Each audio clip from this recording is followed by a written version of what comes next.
Hello, everyone, and welcome. My name is Andrew Crawford, and these are my grandparents. And now I'll begin my speech.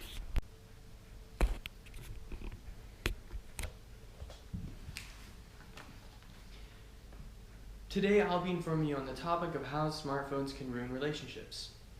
How many of you would say that you've been on your smartphone doing random things while talking or listening to your friends or family? And if you haven't done some of these, then how about leaving your phone on top of the table, maybe facing up? Almost the majority of people have done one or two of these things because we do it almost without even thinking about it. And this can be very concerning. Technology has come a long way, and smartphones have been the fastest growing technology so far in human history.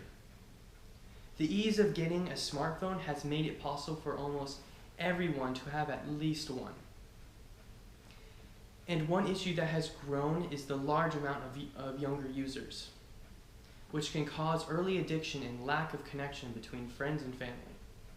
When being on your smartphone, around people that you know and love, can cause those you are around to feel insignificant, or they might leave you out of the conversation.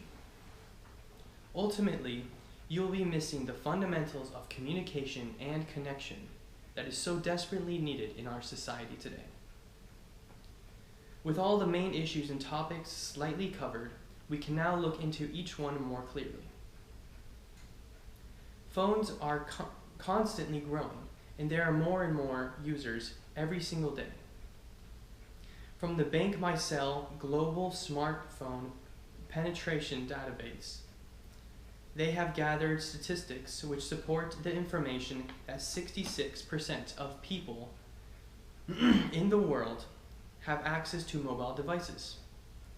Our current world population is around 7 billion people, and the amount of mobile devices is around 8.9 billion.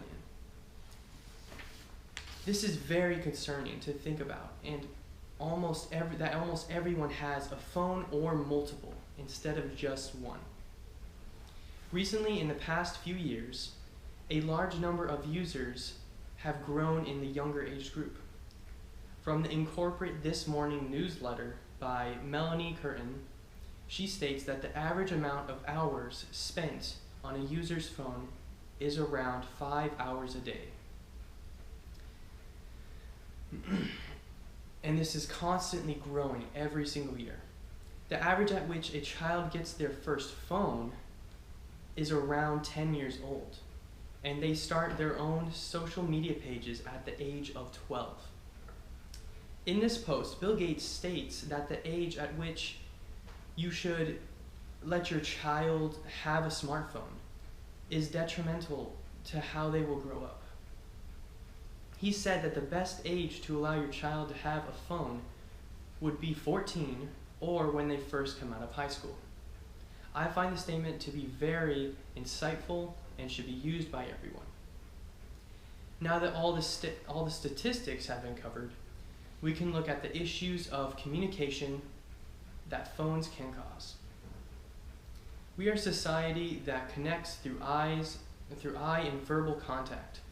But with phones, many of us now rely on texting, posting, or calling others to communicate. When growing up, you learn many things in your life, and one of those important things is face-to-face communication.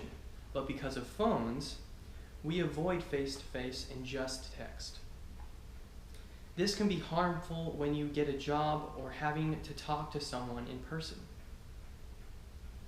From the Lance website, written by Erwin Stewart, texting or posting is seen as easier because you are not verbally saying what you are writing to that person, and face-to-face communication is often replaceable with social media.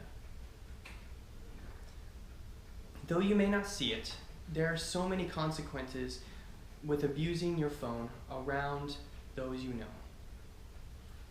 One thing I am not trying to do is center this issue around the younger aged people, but also adults.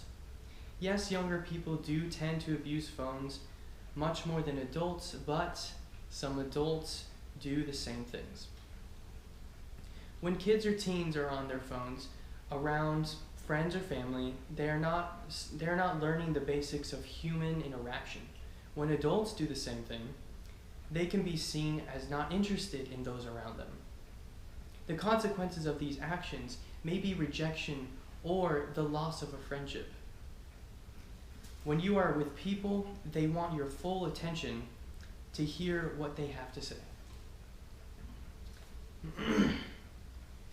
In conclusion, how can we today as a people avoid these types of common issues which separate us from connecting more and more each day?